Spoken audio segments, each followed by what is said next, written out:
కేంద్ర మంత్రి జి కిషన్ రెడ్డి గారి ప్రెస్ మీట్ విజువల్స్.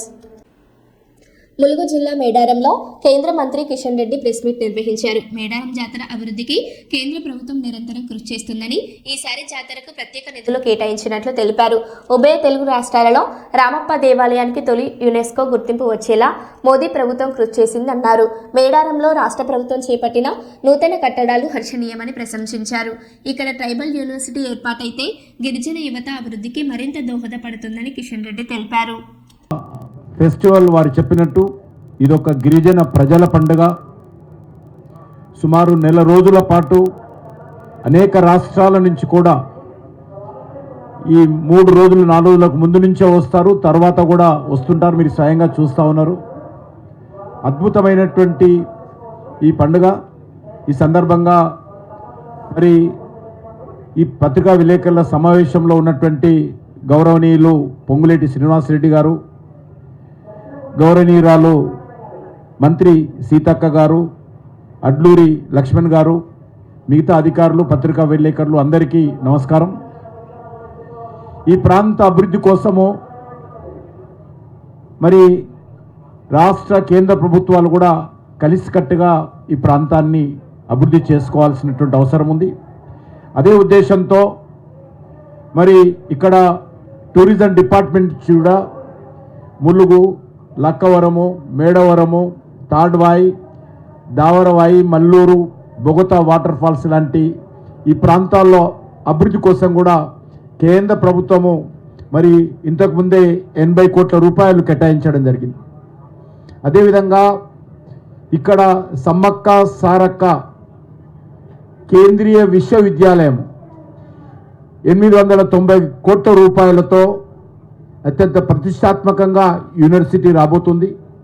ఇప్పటికే రాష్ట్ర ప్రభుత్వం దానికి సంబంధించినటువంటి భూమిని మరి యూనివర్సిటీకి హ్యాండ్ ఓవర్ చేశారు. దాని కాంపౌండ్ వాల్ నిర్మాణం కూడా జరుగుతూ ఉంది. దానికి బిల్డింగ్స్ డిజైన్స్ అంతా ప్లానింగ్ పూర్తయిపోతే ప్రధానమంత్రి గారి చేతుల మీదుగా సమ్మక్క సారక్క కేంద్రీయ గిరిజన విశ్వవిద్యాలయాన్ని త్వరలోనే ఇక్కడ భూమి పూజ రాష్ట్ర ప్రభుత్వం ఏదైతే ఐడెంటిఫై చేసి ఇచ్చిందో ఆ గ్రామాలను ప్రధానమంత్రి జన్మన్ యోజన కింద కూడా మరి డెవలప్మెంట్ చేస్తూ ఉన్నామనే విషయాన్ని ఈ సందర్భంగా మనయేస్తూ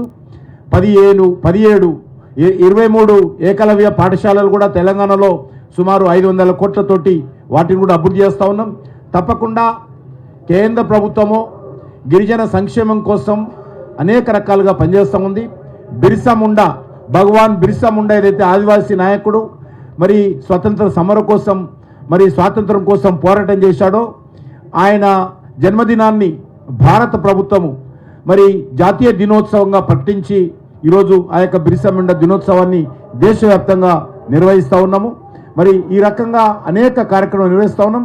ఈ సంవత్సరము రాష్ట్ర ప్రభుత్వం కూడా ఇక్కడ నూతన కట్టడాలు ఏర్పాటు చేసి మరి ఈ ప్రాంతాన్ని అభివృద్ధి చేయడం కోసం కూడా కృషి చేయడము నేను రాష్ట్ర ప్రభుత్వాన్ని కూడా అభినందిస్తూ ఉన్నాను. ఎందుకంటే ఇక్కడ కొన్ని లక్షల మంది ప్రజలు వస్తారు. దీన్ని అభివృద్ధి చేయాల్సినటువంటి బాధ్యత ఉన్నది. మరి ఇదొక ప్రజల పండుగ, సహజమైనటువంటి పండుగ. ఇది గిరిజనులు చేసుకునేటువంటి సహజమైనటువంటి పండుగ. కనీస వసతులు కల్పించాల్సినటువంటి అవసరం ఉంది. ఆ దిశలో ఈ సంవత్సరము మరి రాష్ట్ర ప్రభుత్వం చేపట్టింది. మరి కేంద్ర ప్రభుత్వం కూడా ఈ సంవత్సరము 3,70,00,000 రూపాయలు ఈ ఉత్సవాల కోసము ఈ సంవత్సరం ఇవ్వడం జరిగింది. మరి తప్పకుండా రానున్న రోజుల్లో మరి ఒకసారి ట్రైబల్ యూనివర్సిటీ ఇక్కడ వచ్చినట్లయితే మరి సుమారు 890 కోట్లతోటి సమ్మక్క సారక్క గిరిజన విశ్వవిద్యాలయం వచ్చినట్లయితే ఈ ప్రాంతంలో ఉన్నటువంటి ఈ యొక్క చుట్టుపక్కల ప్రాంతాలకు గిరిజన ప్రజలకు కావచ్చు అనేక రకాల విద్యా అవకాశాలు మెరుగుపడతాయి. విద్యార్థుల కోసం కూడా కొన్ని సీట్లు రిజర్వ్ చేస్తారు. కాబట్టి వాళ్ళు కూడా విద్యలో ముందుకు రావడానికి అవకాశం ఉంటుంది. దాంతోపాటు ఇక్కడ ఉపాధి అవకాశాలు కూడా మెరుగుపడతాయి.